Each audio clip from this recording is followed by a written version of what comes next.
Benjamin Franklin, con un talento aparentemente sin límites para la invención, dio la primera descripción útil de la carga eléctrica. Y así proporcionó la primera explicación de un extraordinario invento del siglo XVIII llamado la botella de Leyden. Por supuesto, una revolución, aunque no sea del tipo científico, separaba a Michael Faraday de Benjamin Franklin. Sin embargo, Faraday y Franklin tenían mucho en común. Compartían una ignorancia casi perfecta de las matemáticas, una insaciable curiosidad por la naturaleza, especialmente la naturaleza de la electricidad, y una participación verdaderamente considerable de genialidad. Y eso es justo lo que se necesitó para relacionar las cargas eléctricas con las líneas de fuerza. El concepto de líneas de fuerza incluiría, por suerte, también el magnetismo. Y cuando Michael Faraday se enfrentó a la cuestión de cómo poder utilizar el magnetismo para crear electricidad, su respuesta, la inducción electromagnética, pondría al mundo bajo un estado constante de flujo variable. Nadie captó el significado del flujo variable mejor que James Clerk Maxwell. Maxwell tenía un secreto y un dilema a la vez. El secreto era que oculta detrás de las fuerzas entre cargas eléctricas y detrás de la fuerza magnética entre corrientes eléctricas estaba nada menos que la propia velocidad de la luz esperando ser descubierto.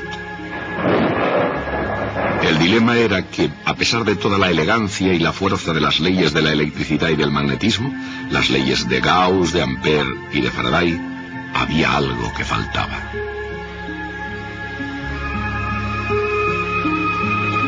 Cuando James Clerk Maxwell suministró la pieza que faltaba, la idea de que un flujo eléctrico variable podría producir un campo magnético, no solo había iluminado todo el espectro electromagnético, había completado la ciencia de la electricidad y el magnetismo. Fue un logro que rivalizó con la invención por parte de Isaac Newton de la propia mecánica clásica. Cuando el siglo XIX llegaba a su fin, la mecánica clásica de Newton y la teoría electromagnética de Maxwell parecían ser los cimientos gemelos de un edificio de la física que permanecería para siempre. Pero era un para siempre que no estaba destinado a durar mucho tiempo. ¿Qué podía haber fallado? Ciertamente no parecía que fuera mucho en ese momento, solamente unos pocos detalles que no encajaban bien en la gran escena. Por ejemplo, Albert A. Michelson había construido un dispositivo maravilloso para medir el movimiento de la Tierra mediante el estudio de los cambios de unas franjas de luz. Todo lo que se podía esperar era un pequeño cambio en la figura. Pero cuando Michelson giró su interferómetro en el viento del éter, en lugar del pequeño cambio que esperaba, no se produjo absolutamente ninguno. Luego estaba el curioso caso de Max Planck. Su problema era explicar el color de un cuerpo caliente brillante. Para resolver este problema necesitó introducir una nueva constante. Era una constante muy pequeña. De hecho, Planck tenía la esperanza de que se anularía por completo, pero no se anuló. Y luego estaba la extraña historia de Ernest Rutherford. Cuando bombardeó una fina chapa de oro con rayos alfa ordinarios, el experimento funcionó casi perfectamente. Casi todos los rayos alfa pasaban a través de chapa, justo como se había supuesto. Solo unos pocos rebotaban. Pero, ¿cómo podía ser eso?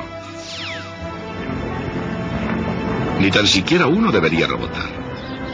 Partiendo de esos comienzos modestos surgió la nueva revolución, y nadie jugó un papel más importante que el joven Albert Einstein. En el mundo de la física, el año 1905, año en el que el joven Einstein presentó su tesis doctoral, será recordado a la par que el año 1665. Año en el que el joven Isaac Newton huyó a Lincolnshire para escapar de la peste que asolaba Londres y completó lo que fue quizás su trabajo más importante. Pero a diferencia de Newton, que utilizaba su pacífico retiro para encontrar las respuestas a las revolucionarias preguntas del pasado, Albert Einstein, en 1905, hizo descubrimientos que hicieron poner en marcha la nueva revolución. interferómetro en el viento del éter, en lugar del pequeño cambio que esperaba, no se produjo absolutamente ninguno.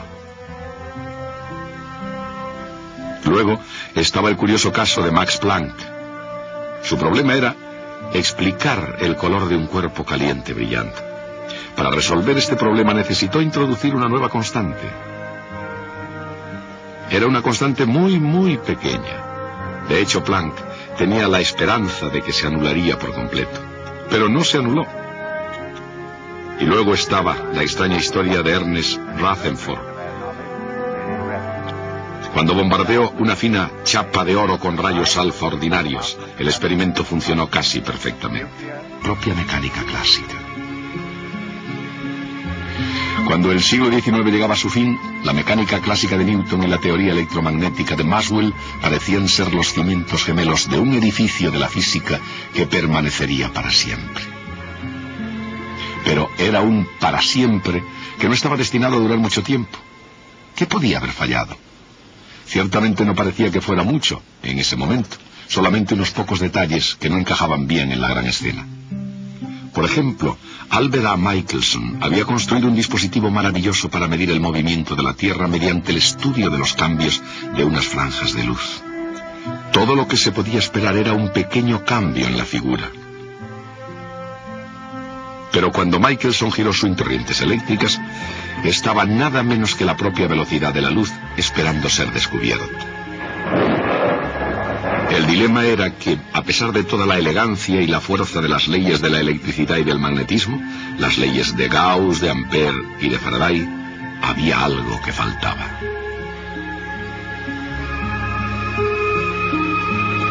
Cuando James Clerk Maxwell suministró la pieza que faltaba, la idea de que un flujo eléctrico variable podría producir un campo magnético, no solo había iluminado todo el espectro electromagnético, había completado la ciencia de la electricidad y el magnetismo.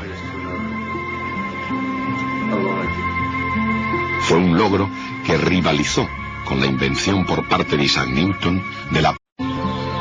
Benjamin Franklin, con un talento aparentemente sin límites para la invención, dio la primera descripción útil de la carga eléctrica.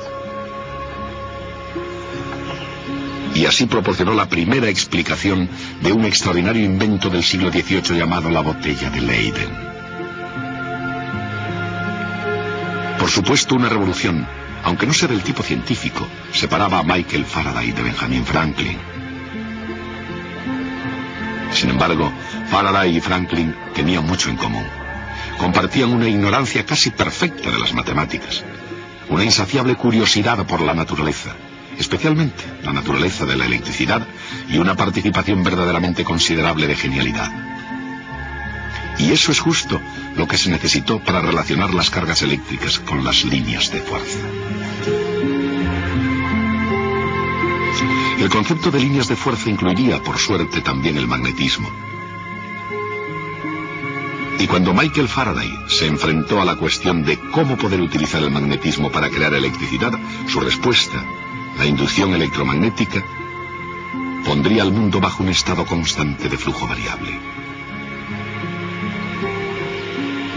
Nadie captó el significado del flujo variable mejor que James Clerk Maxwell. Maxwell tenía un secreto y un dilema a la vez. El secreto era que oculta detrás de las fuerzas entre cargas eléctricas y detrás de la fuerza magnética entre